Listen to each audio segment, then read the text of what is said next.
You are the master of treating the acute respiratory upper respiratory infection. So I will just go through the few slides. I have two cases, one which has become succumbed to in ICU and one which can be treated in OPD base.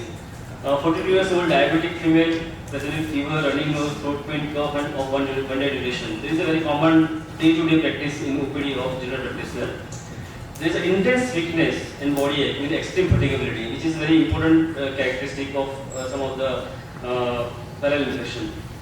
Primary care physician gives symptomatic decongestants, paracetamol, and as usual, the habit will sometimes to start with the antibiotics. Next day, with increased cough and weakness, asked for the lab test, which was almost normal except for the few leukopenia. Next day was normal, so we started on IV fluids. Somehow,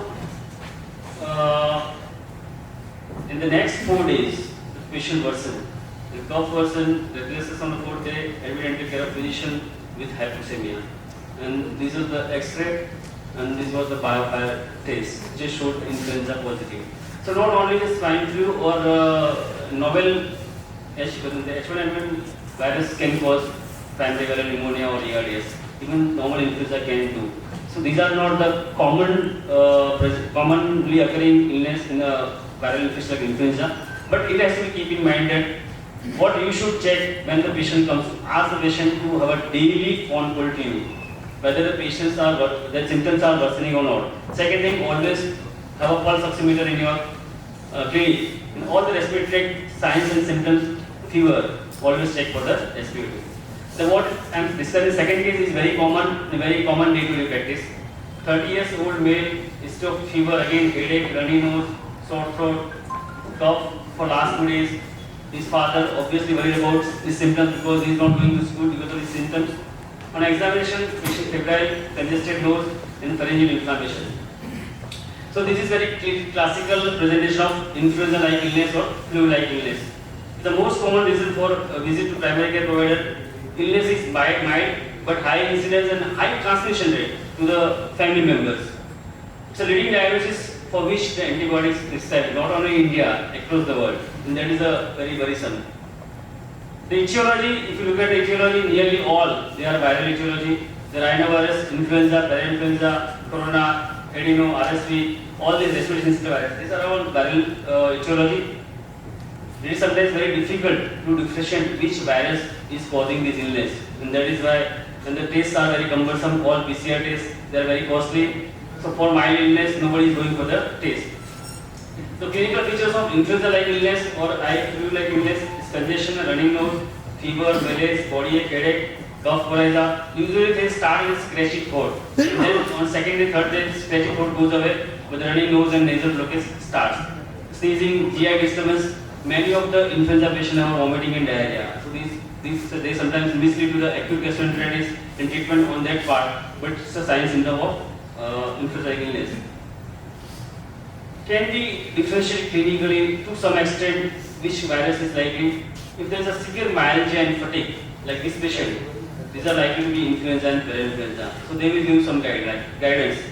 Second is conjunctival suffusion or conjunctivitis. Then it is likely to be adenovirus or enterovirus. So these are two features can sometimes give you can guide you regarding which virus etiology is likely. The fever usually in range of 100 to 105 within 24 hours. Difference over 2 to 3 days.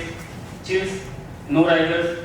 There is headache, frontal headache, myalgia. Any part of the body can be having a pain, especially leg and back.